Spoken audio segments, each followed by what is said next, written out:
Hello students. आज की इस वीडियो में हम क्लास 10th का वर्कशीट नंबर 26 करेंगे। यह हमारे विज्ञान की वर्कशीट है 8 सितंबर 2021 की। तो चलिए स्टार्ट करते हैं। धातु एवं अधातु। तो तत्व जो होते हैं, तत्वों को उनके गुण धर्मों के आधार पर धातु एवं अधातु में वर्गीकृत किया जाता है। धातुओं के कुछ उदाहरण जो है हमारे पास वो रहे आयरन। आयरन हो गया, एल्युमिनियम हो गया, चांदी हो गया, कॉपर हो गया। आप चाहें तो आप लिख सकते हैं इसका सिंबल। आयरन का सिंबल होता है Fe, एल्युमिनियम का सिंबल होता है आपका Al, और सिल्वर चांदी का होता है आपका Ag, कॉपर का होता है Cu। ठीक है। अधातु के कुछ उदाहरण जो है हाइड्रोजन। हाइड्रोजन एक हमारी गैस होती है। और इसके बाद nitrogen, nitrogen, sulphur and oxygen. तो ये हमारे कुछ अधातु थे। तो जरा हम सबसे पहले इनके भौतिक गुण धर्म के बारे में बात कर लेते हैं। तो सबसे पहला आपका है धातु में। धातु में क्या होता है? धात्विक चमक। धातु की जो सतह होती है बच्चों काफी चमकदार होती है। तो इसका इस गुण धर्म को हम नाम देते हैं धात्विक चमक, जो कि अधातुओं में नहीं होती। अधातु जो होती है वो चमकीली नहीं होती है। किसको छोड़ के? आयोडीन को छोड़ के। ये चीजें आपको याद रखनी, क्योंकि ये आपका 1 मार्क्स में क्वेश्चन बन करके आ सकता है कि भैया कौन सा ऐसा अधातु है जो चमकीला है। क्योंकि हमें पता है सारे अधातु क्या होते हैं, चमकीले नहीं होते। अधातु क्या होती है? चमकीले नहीं होती। किसको छोड़ के? एक आयोडीन को छोड़ के। आयोडीन एक ऐसा अधातु है जो चमकदार होता है। अब कठोरता के बारे में बात करते हैं। तो सामान्यतः जो धातुएं होती हैं वो कठोर होती है, मगर किसको छोड़ के? तो लिथियम, सोडियम, पोटेशियम, ये इतने मुलायम धातु होते हैं बच्चों, जिनको आप चाकू से काट सकते हो। अब सोचो कितने मुलायम होंगे। जैसे बटर मक्खन को हम काटते हैं ना, वैसे ही कट सकता है। तो सोचो कितना ज्यादा सॉफ्ट होगा ये सब। तो ये आपको ये चीजें ये ध्यान में रखना है कि हम सबको पता है कि भाई मेटल वगैरह क्या होते हैं, धातु क्या होते हैं, चमकते हैं। और अधातु क्या है? चमकते नहीं है। बट हमें ये याद में रखना है कि क्या ऐसा कुछ ऐसा भी है जो चमकता हो। तो आयोडीन चमकता है। ठीक है। और यहाँ पर धातुएं कठोर होती है, मगर कोई ऐसे भी धातु है जो बहुत सॉफ्ट होता है। हाँ जी, होती है। Lithium, sodium, potassium. अब यहाँ पे अधातुएं क्या होती है? यह अधिकतर कठोर नहीं होती। अधातुएं क्या होती है? जो आराम से टूट सकती है। जैसे लकड़ी हो गया, या फिर आपका प्लास्टिक हो गया, ये सब टूट सकता है एक बारी के लिए। और गैस वगैरह हो गई, हाइड्रोजन हाइड्रोजन ऑक्सीजन, ये सब तो आपका है कि ये कठोर नहीं होती। ठीक है। मगर अगर मैं बात करूं हीरे की, तो हीरा एक ऐसा अधातु है जो कि बहुत ज्यादा कठोर है। ये आप कह सकते हो कि धातु से भी ज्यादा कठोर पाया जाता है। अब हम बात करते हैं रूप की। रूप मतलब कि वो अब आपका द्रव्य में है, या फिर ठोस है, या फिर आपका गैस रूप में है, किस रूप में है? तो धातुएं जो होते हैं कमरे के ताप पर ठोस रूप में पाई जाती है। मगर मरकरी को छोड़ के, मरकरी जो होता है वो द्रव रूप में होता है, लिक्विड के फॉर्म में होता है। ठीक है। ठीक है बच्चों, अब यही ध्यान में रखना। अधातुओं में क्या होता है? धातुएं ठोस या गैसीय रूप होती है। और ब्रोमाइन जो होता है वो तरल रूप में। तरल या फिर द्रव दोनों एक ही समान है। ठीक है। तो ध्यान रखना, ब्रोमीन और मरकरी एक ऐसे कैसे हैं? तो ये द्रव रूप में है। अब हम बात करते हैं आघातवर्ध्यता और तन्यता। ये बच्चों एक तरह का आपका प्रॉपर्टी है। ठीक है। कुछ धातुओं को पीट कर पतली चादर के रूप में परिवर्तित किया जा सकता है। धातुओं को पतली तार में खींचा जा सकता है। तो ये एक तरह का प्रॉपर्टी है। तन्यता क्या होता है? तो तन्यता एक तरह का प्रॉपर्टी है जिसमें हम धातुओं को पतली तार में कन्वर्ट करते हैं। और आघातवर्ध्यता क्या होती है? जहाँ पे हम बेसिकली पतली पतली शीट्स में धातुओं को पतली पतली चादरों में कन्वर्ट करते हैं, पेपर जैसा जो होता है। ठीक है। अधातुओं में ऐसा नहीं हो सकता, दोनों चीजें नहीं हो सकती। ठीक है। अब बात करते हैं विद्युत व उष्मा के चालक। तो धातुएं जो होते हैं काफी अच्छे सुचालक होते हैं, और अधातुएं काफी बुरे होते हैं, कुचालक होते हैं। मगर किसको छोड़ के? तो यहाँ पर धातुएं अच्छी होती हैं, किसको छोड़ के? शीशा और मरकरी। ठीक है। और अगर हम बात करें यहाँ पर इसका, तो ग्रेफाइट जो होता है वो बहुत ही अच्छा सुचालक होता है। ठीक है। ये चीजें ध्यान रखना। घनत्व की बात कर लेते हैं, और ध्वनिक की बात। घनत्व क्या होता है? तो अधिक होता है घनत्व किसमें? आपका बेसिकली तो ये होता है आपका धातु में। अधातु में घनत्व कम होता है। ठीक है।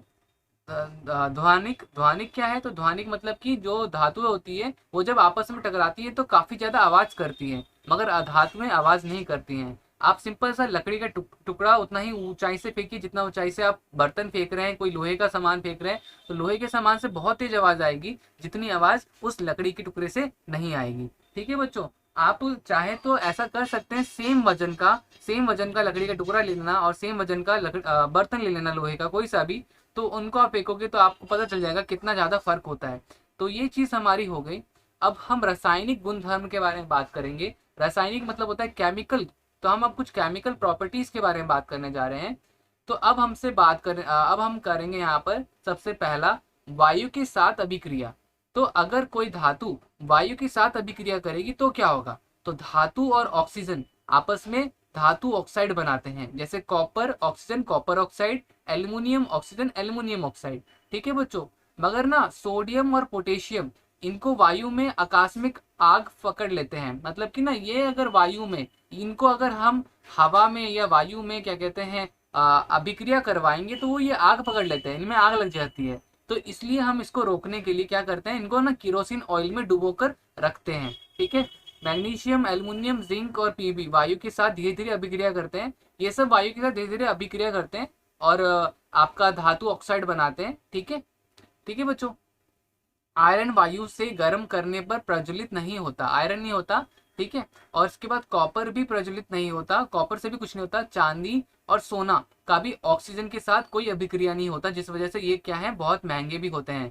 ठीक है, अगर आप सोने की चेन पहनोगे, सॉरी मैं कहा लोहे की चेन पहनोगे, ठीक है, अपने हाथ में, तो आप देखो कुछ दिनों बाद क्या होगा कि उसमें जंग लगना शुरू हो जाएगा। बट ऐसा सोने या चांदी में नहीं होता, क्योंकि वो आपका क्या कहते हैं, वो जो होता है ऑक्सीजन के साथ या फिर हवा में अभिक्रिया नहीं करते हैं।